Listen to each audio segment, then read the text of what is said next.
Scene. This is going to be take 2 of John Perretti interview. And action. Quiet, please, everyone. Just start again from the beginning. Just tell me your name and give me a brief description of who you are. I'm John Perretti, and I started Extreme Fighting, the Contenders, and was the matchmaker and color commentator for the UFC. When you first saw UFC 1, what went through your mind? So basically say when I first saw UFC 1. When I first saw UFC 1, I was sitting around with, I think I was sitting around with John Keating in Georgia, I believe, and I thought it was pretty comical.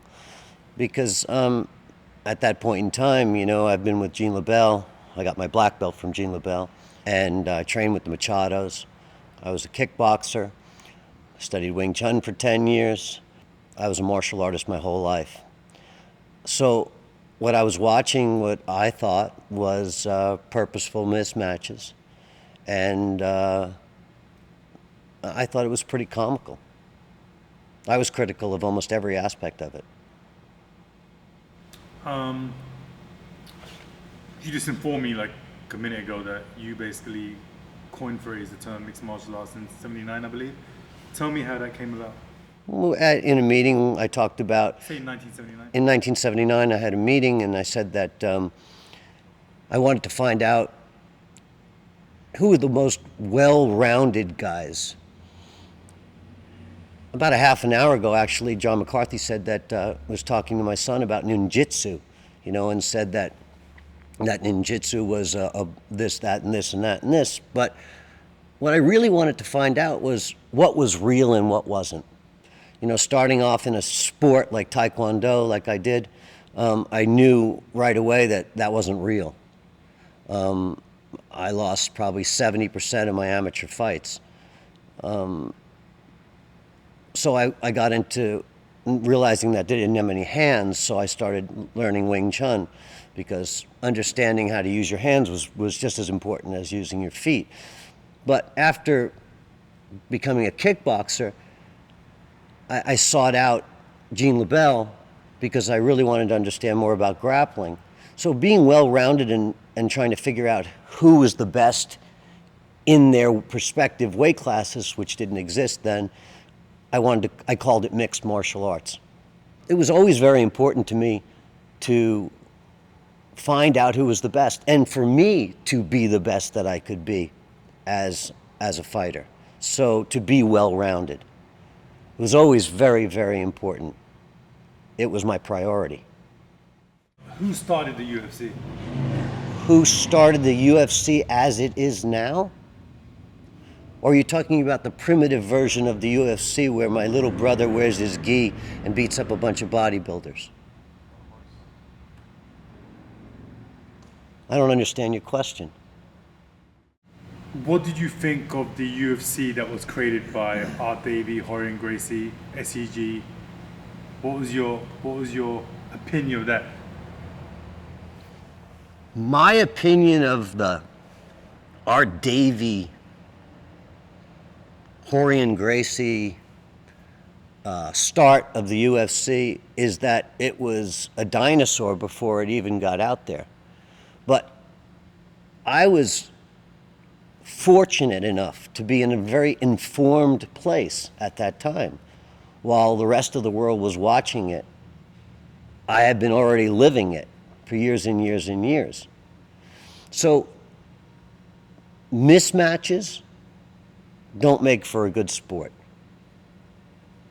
And the idea that one guy in his gi could wrap up everybody else was a wonderful show concept.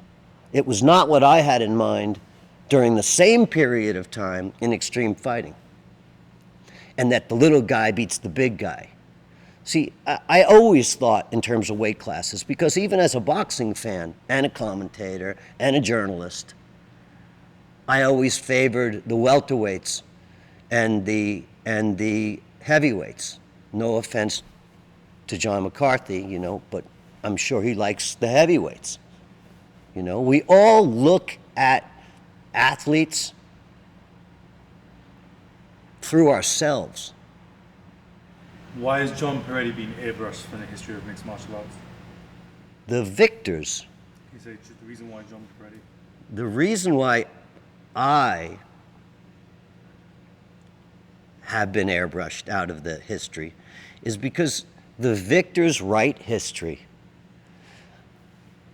Even if I would have purchased the Ultimate with a couple of partners 4 days before it was sold, I could not have done what these people have done. I mean, it's incredibly impressive what has happened to this sport. I could not have done it. I mean, I didn't have the capacity to do it. I didn't have the wherewithal to do it. So I'm really not that important. I'm like a moment in time. I did the best that I could do with what I had to do with, but it's just a small window in time. So, you know, in a sense, you know, I'm a fossil. What is Extreme Battlecade for someone who doesn't know what it is? What is Extreme Battlecade? Battlecade It's extreme presents Extreme Fighting. Battlecade presents Extreme Fighting was the very beginnings of what I considered this sport to evolve into. I never liked the name Battlecade, but it was kind of forced on us. But Extreme Fighting was the name that I always wanted to use. We had a different ring. We had a round ring.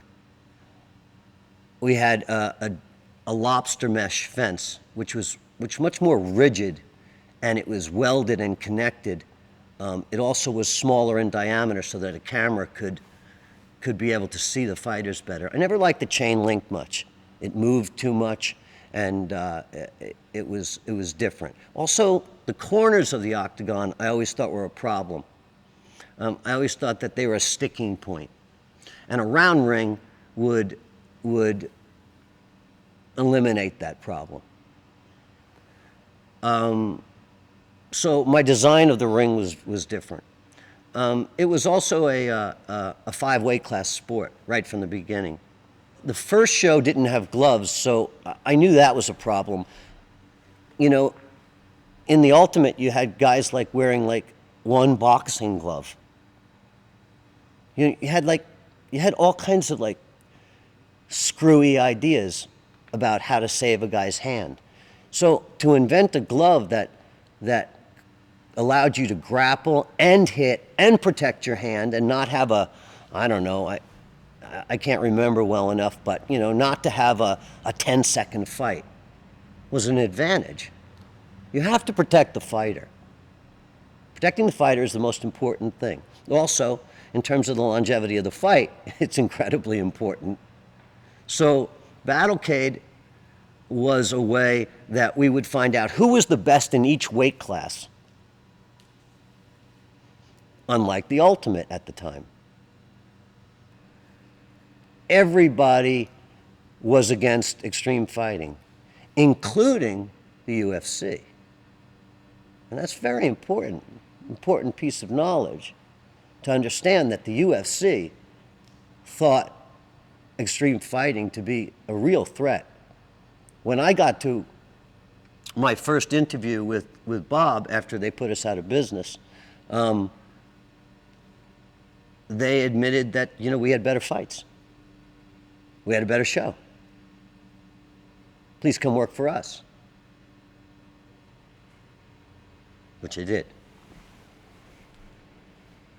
Their concept was really alien to me. Their concept to own all fighters and to use me as the matchmaker, I thought was a contradiction.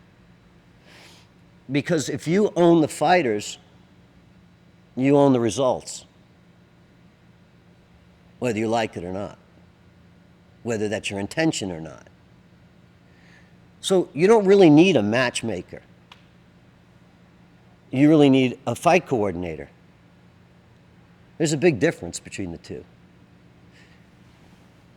A matchmaker will take his best friend and put him in the worst possible position and make the most difficult fight for him, stand back and root for his friend after making that match.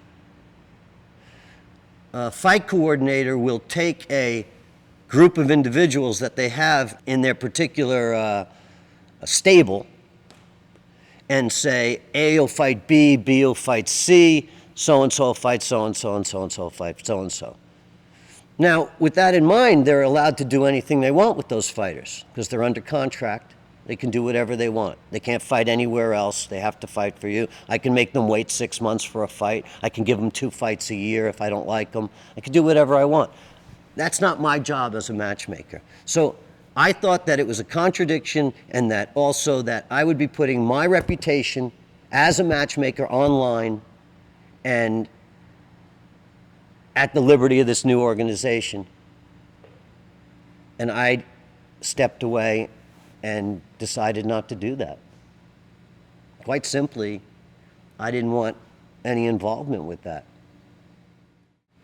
If Zuffa had not purchased UFC, would you still stayed with the old SEG corporation? If Zuffa had not purchased the UFC, I would have purchased the UFC because I had a deal pending. In fact, my partners dropped, I think, $250,000 of their deposit and lost it to Bob Meyerowitz. So if Zuffa had not come into this at that point in time and offered more money and my partners screwed up, I would have purchased the UFC as a partner. And there was a point in time where I was so confident about that, like a 2-day period, that I was starting to make adjustments and talk to people about that, which in retrospect is kind of foolish. But I had no idea that someone would throw away $250,000, but they did. What's your opinion of what the Gracie family has done in the evolution of mixed martial arts? Well, let's not even just talk about the Gracies and evolution. Let's talk about jiu-jitsu and evolution. Let's talk about the Japanese coming to Brazil to teach these incredible athletes in Brazil, passionate, incredible athletes in Brazil, how to grapple, and then the Brazilians taking it to another level completely. Even Hickson, who fought nobody, was an amazing fighter. The Brazilians have changed mixed martial arts, forever. The introduction of finishing holds was there before them. Obviously, there's no such thing as the secret Brazilian leg locks without Jean LaBelle. Okay, but the point is that with Brazilian Jiu-Jitsu, we finally had a way to educate people as to what can happen on the ground. All fights end on the ground. So it was very, very important. It's instrumental. It's a giant part of mixed martial arts. I mean, you can throw away the spinning back fist, but you can't throw away the straight arm bar. But now you have, really retarded things in mixed martial arts like the Superman punch. You could get rid of that, in my opinion. But how are you going to get rid of the rear naked choke? You can't. I mean, these are integral parts of what this sport has become. So jiu-jitsu and the dedication of jiu-jitsu by the Brazilians, not just the Gracies, right, is critical and incredibly important to what we have today. So in many ways, the public wasn't ready for ground fighting in terms of mixed martial art, traditional martial arts. They had no idea what they was really watching, I guess. Yes. However, the public might not have been ready for mixed martial arts in terms of ground fighting and grappling. and jiu-jitsu. But those in the know were watching something that was very common. I mean, I was training with the Machados. I mean, I was training with Higan Machado. You know what Higan Machado would have done to Hoist Gracie? There's not just the Gracies out there in terms of Brazilian Jiu-Jitsu. I think it's very, very narrow-minded to think that this is all coming from one family. You know, like Helio, you know, like woke up one morning and said, I have this dream, and the dream is jiu-jitsu, and I figured it all out, and I'm going to start teaching it to you. I think that's very naive. What was your opinion of the underground movement and how it was evolving during that kind of grey area?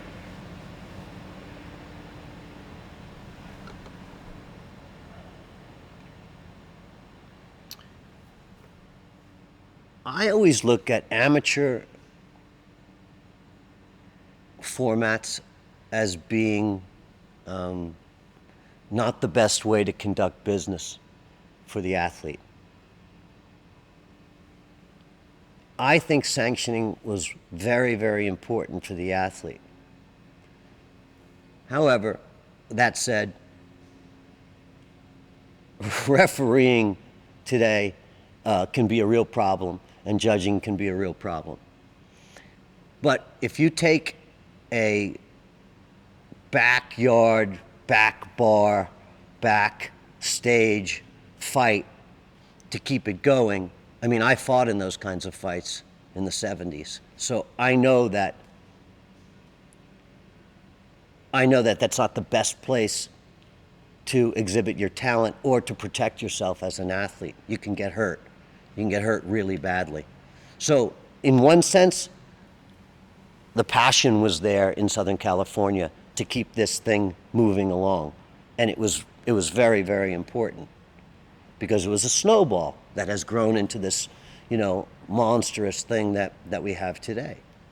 Without Southern California, there would have been no rolling of that snowball. However, there's been a lot of guys hurt as the snowball rolls along. Athletes. So I think that has to be kept in mind. You know, John Lobo is one of the greats that you probably developed and, you know, you brought him to light. Why do you think some fighters from Southern Cal made it and why some didn't? Because Lobo is up there with the best too. Why do you think that happens? Some fighters are not multidimensional. Some fighters are all about heart, testicular fortitude, brains, passion,